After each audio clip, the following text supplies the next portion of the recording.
वही सब ये फरमाइएगा कि हमारा जो सिट्रस है उसकी क्या कंडीशन है इस वक्त। देखिए, हमारी एक्सपोर्ट हो रही है अल्हम्दुलिल्लाह। अभी तक हमने जो एक्सपोर्ट है 40,000 टन से ज़्यादा कर चुके हैं। और हमारा जो भी इश्यूज़ आ रहा है, इंडोनेशिया ने अभी तक एक्सपोर्ट जो है कोटा इशू नहीं किया, क्योंकि इंडोनेशिया की जो एक्सपोर्ट है पाकिस्तान से पाम ऑयल है 2 बिलियन का आ रहा है। हमारी टोटल एक्सपोर्ट है पाकिस्तान की वहाँ 50 मिलियन की है। हम यही हुकूमत को कह रहे हैं कि ये कोटा 1 महीने तक नहीं आता, उससे हमारी इंडस्ट्री हर्ट होती है।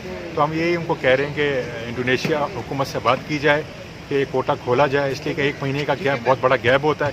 1 महीने में कम से कम 20,000 टन हम एक्सपोर्ट कर सकते हैं, मगर बदकिस्मती से हुकूमत की पॉलिसी अगर सही डायरेक्शन में हो तो कोटा खुल सकता है, क्योंकि लूजिंग साइड पे पाकिस्तान नहीं है, वो इंडोनेशिया है, क्योंकि उसकी सिर्फ पाम ऑयल की 2 बिलियन की और हमारी सिर्फ 40 मिलियन की एक्सपोर्ट है। मेरे ख्याल से हुकूमत उसमें स्टेप लेना चाहिए।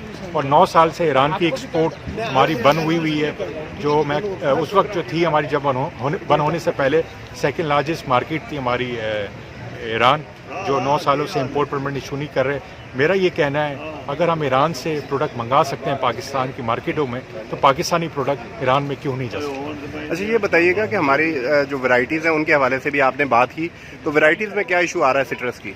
देखें, कीनू की एक साइकिल कंप्लीट हो गई है और उसके क्वालिटी इश्यूज आ गए हैं। 70% डिजीज़ से वो भर चुका है। अब हमें न्यू वैरायटीज़ में जाना पड़ेगा और एक सिट्रस जोन बनाना पड़ेगा और न्यू वैरायटीज़ इंट्रोड्यूस करानी पड़ेगी। आज सीज़न हमारा 3 महीने का है, इस सीज़न को हमने 8 महीने पे लेके जाना है। अगर हम जो हमने आज अपनी प्रेजेंटेशन में जो चीज़ें बताई है, अगर इस चीज़ों को इम्प्लीमेंट होती है, मैं समझता हूँ आज जो कीनू की जो हमारी एक्सपोर्ट है टोटल, जो पिछले साल की 215 मिलियन की, इंशाल्लाह ताला अगले 4-5 सालों में इसको हम $1 अरब तक आसानी से ले जा सकते हैं। मज़ीद क्या इकदाम आप देखते हैं कि सिट्रस की एक्सपोर्ट बढ़ाने के हवाले से और फार्मर को इंसेंटिवाइज करने के हवाले से क्या इकदाम किए जाने चाहिए। देखें, फार्मर को एजुकेट करना पड़ेगा, क्या प्रॉब्लम है। मैं आपको इस तरह मिसाल दूँ, अगर आपके सर में दर्द होता है तो आप सर की गोली खाते हैं। तो हमारे ग्रोअर को एजुकेट नहीं किया जा रहा। पूरे पाकिस्तान में यही हाल है एग्रीकल्चर में। इशू ये है कि उनके सर में दर्द हो रहा है और पेट की गोली खा रहे हैं, कोई बताने वाला नहीं डिजीज़ क्या है। तो जब तक ये डायरेक्शन हुकूमत, जो पंजाब हुकूमत, सिंध की, जहाँ की हुकूमतें प्रोविंस लेवल, इसलिए 18 अमेंडमेंट के बाद सूबों की जिम्मेदारी है। अगर सूबे अपना एग्रीकल्चर को सही तरीके से काम करेंगे, मैं समझता हूँ किसान भी सही डायरेक्शन में जाएंगे, हमारी क्रॉप भी बढ़ेगी। अगर इन चीज़ों में हमने काम नहीं किया, जो मुझे नज़र आ रहा है पाकिस्तान आने वाले सालों में फूड सिक्योरिटी क्राइसिस बढ़ जाएगा पाकिस्तान में, क्योंकि पाकिस्तान 7वें नंबर पे ग्लोबल वार्मिंग पे इम्पैक्ट है। अगर हम FAO की और वर्ल्ड बैंक की अगर रिपोर्ट देखें, पाकिस्तान का जो हिस्सा है 30% -50 पे और 70% जो है -20 पे।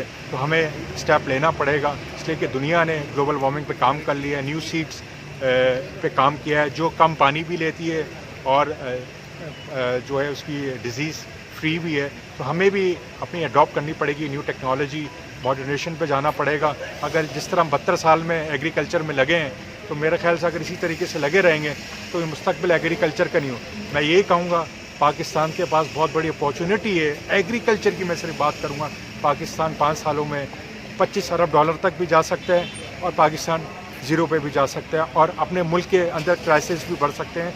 अगर फूड क्राइसिस बढ़ेंगे तो सिक्योरिटी क्राइसिस भी बढ़ेंगे। जिस तरह आपने बात की कि मोर देन 60% डिजीज़ याफ्ता हो चुका है हमारा सिट्रस, तो क्या इन फ्यूचर दीगर ममालिक की तरफ से भी पाबंदियाँ आयद होने के कोई खदशात हैं।